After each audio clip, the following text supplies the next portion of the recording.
আসসালামু আলাইকুম। আশা করি আপনারা সবাই ভালো আছেন এবং সুস্থ আছেন। মার্কেট আজকে ৪,৯০৬.২৯ এ আছে, যেটা আপনার ৩৩.৬৫ পজিটিভ মুভমেন্ট দিয়েছে। টোটাল ট্রেড যদি আমরা দেখি ১,৩২,০০০। টোটাল ভ্যালু হচ্ছে ৩৬৬.৬৫ কোটি। সো এখানে 1 মিনিট চার্টটা কিন্তু খুব ভালো দেখাচ্ছে না। কোন সময় উঠছে, কোন সময় নামছে। মোটামুটি একটা হযবরল।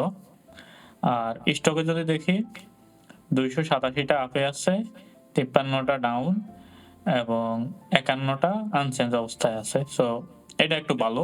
ওভারঅল আপনার লং টার্ম এর জন্য ভালো আরকি। সো ট্রেড ভ্যালুর কথা যদি বলি ৩৬৬.৬৫ কোটি, যেটা গতদিন থেকে বৃদ্ধি পেয়েছে। সো পজিটিভ ক্যান্ডেলের সাথে ট্রেড ভ্যালুটা বৃদ্ধি পেয়েছে। এই মার্কেটের জন্য খুবই ভালো এবং সামনেতে খুবই ভালো কাজে আসবে। আর সামনে এই ট্রেড ভ্যালুটা ধরে রাখলে মার্কেটে একটা ভালো পসিবল সম্ভাবনা আছে। কিন্তু কথা হচ্ছে পজিটিভ ক্যান্ডেলের সাথে ধরে রাখতে হবে।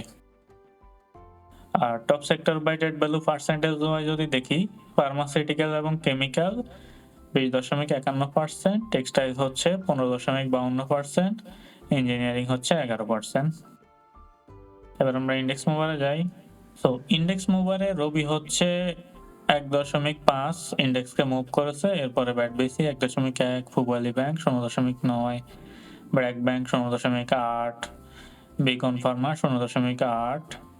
সো এইখানে কিন্তু উপরে অনেকগুলা ব্যাংকে আছে ইন্ডেক্স মুভারে। সো এইটা একটা ভালো দিক যে ব্যাংকগুলা মুভ করতেছে।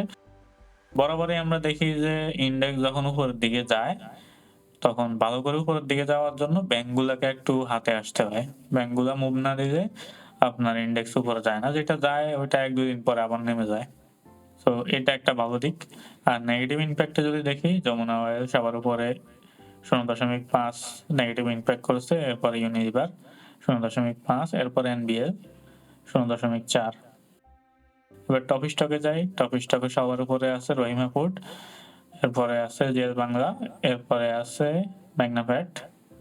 আর লুজারে যদি যাই, লুজারে হচ্ছে সবার উপরে হচ্ছে ফার্স্ট ফাইন্যান্স, এরপরে আছে ফ্যামিলি টেক্স, এরপরে বিডি থাইফুড। সো ২-১ দিন আগে আমরা দেখছি যে বিডি থাইফুডটা বৃদ্ধি পেয়েছে অনেক বড়সড় জোরে।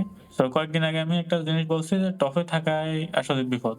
এবার গেইনারে থাকুক আর লুজারে থাকুক, যদি আপনার ফান্ডামেন্টাল ভ্যালু ভালো না হয় তাহলে সমস্যা। সো আশা করি আপনি বুঝতে পারছেন কেন বলছিলাম ঐদিন এই কথাটা। আর ডিএসইএক্স, সো ক্যান্ডেল ভালো দেখাচ্ছে না। আপনার উপরে শ্যাডো আরেকটু কম হইলে, আবার নিচে আরেকটু শ্যাডো হলে ভালো হতো আমাদের মার্কেটের জন্য। সাথে যে ভলিউমটা আছে এটা বৃদ্ধি পেয়েছে। সো এটা আরেকটু ভালো। এটা আজকের দিনের জন্য আসলে সবচেয়ে বেশি পরিমাণ পজিটিভ। এখান থেকে যে ঘুরে যাওয়ার ব্যাপারটা, এটা হওয়ার পসিবিলিটিটা বেশি। এখন কালকে আপনার একটা পজিটিভ ক্যান্ডেল দিলে আমরা এটা বুঝতে পারবো, বা ছোটখাটো একটা নেগেটিভ দিলেও কোনো সমস্যা হওয়ার কথা না। দেখা যাক কি হয়। সো এবার আমরা হিস্টোগ্রামটা দেখি। সো হিস্টোগ্রাম আপনার বাড়েও নাই, কমেও নাই। সামান্য একটু কমছে, যেটা খুব একটা সমস্যা না। হিস্টোগ্রামটা যদি আপনার আজকে ৫০ এ যদি ক্যান্ডেলটা থামতো, তাহলে হিস্টোগ্রামটা পজিটিভ চলে আসতো আজকেই। বাট আরো ১ দিন লাগবে পজিটিভ আসার জন্য। সো অপেক্ষা করুন আপনারা। এখন আপনি প্রশ্ন করতে পারেন যে মার্কেট এই অবস্থায় ধরে রাখতে পারবে কিনা, যে পজিটিভটা আছে কিনা এটা ধরে রাখার সম্ভাবনাটা কেমন। এখানে কিন্তু আপনার ক্যান্ডেল আগে থেকে তুলনামূলকভাবে ভালো, সাথে ভলিউমটাও ভালো, হিস্টোগ্রামটা আপনার ভালো দেখাচ্ছে না, বাট আশা করি কালকে পর্যন্ত ঠিক হয়ে যাবে। বলা যেতে পারে মোস্ট অফ দা জিনিস যেগুলো আছে ওইগুলো ভালোই দেখাচ্ছে। তো এবং মার্কেটের নিউজ যেটা আছে, রাজনীতি বা নির্বাচন যাই বলেন, সো এটাও পজিটিভ। মোটামুটি পজিটিভ থাকার পসিবিলিটিটা বেশি।